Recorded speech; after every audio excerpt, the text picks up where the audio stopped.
What happens after the fall of the Islamic Republic regime in Iran?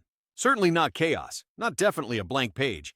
Critics with a certain agenda, which eventually empowers Islamic Republic and further repression of Iranians, often claim that there is no plan, no preparation, and no serious thinking about the day after a possible regime collapse. But that has not been true since a couple of years ago. In fact, Crown Prince Reza Pahlavi and the team working with him have helped support a detailed, expert-driven roadmap called the Iran Prosperity Project, or IPP. This project exists for one clear reason: to show that a post-Islamic Republic Iran does not have to fall into chaos, economic collapse, or uncertainty. The Iran Prosperity Project is not a slogan and not a campaign promise.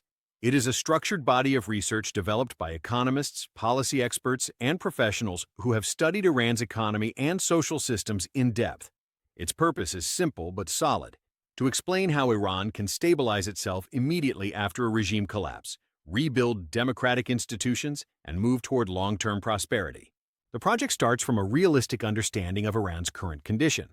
Decades of mismanagement, corruption, international isolation, and repression have damaged the economy, weakened public trust, and pushed millions of people into financial insecurity. The authors of the project argue that the most dangerous moment for any transition is the very beginning.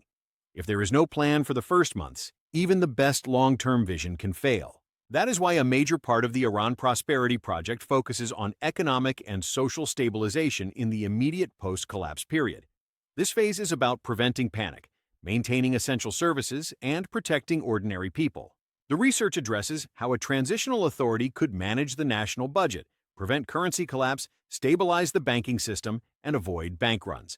It also looks at how to keep pensions paid, how to maintain healthcare services, and how to ensure that the most vulnerable members of society are not abandoned during the transition. Importantly, these are not abstract ideas. The project includes detailed policy papers that explain what actions should be taken, in what order, and why.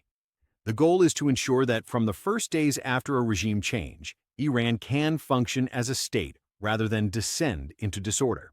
Beyond the emergency phase, the Iran Prosperity Project lays out a longer transition period focused on institution building.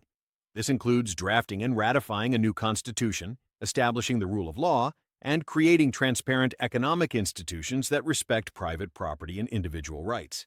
The vision is a market-based economy where entrepreneurship is encouraged, corruption is punished, and opportunity is not controlled by political loyalty. The final phase looks toward long-term stabilization and growth. This is where Iran reconnects with the global economy, attracts investment, modernizes key sectors like energy and technology, and creates sustainable jobs for future generations. The message is that a free Iran would not be isolated or unstable, but open, predictable, and ready to cooperate with the world. What makes the Iran Prosperity Project significant is not just its optimism, but its preparation. The work has already been done. The research is public. The frameworks exist. This project sends a clear signal to Iranians, to the diaspora, and to the international community that there are people thinking seriously about governance, economics, and stability after the Islamic Republic. So when someone asks, what is the plan for after the regime? The answer is no longer silence. There is a plan. It is called the Iran Prosperity Project, and it represents a serious attempt by Crown Prince Reza Pahlavi and his broader team to prepare for a democratic, stable, and prosperous future for Iran.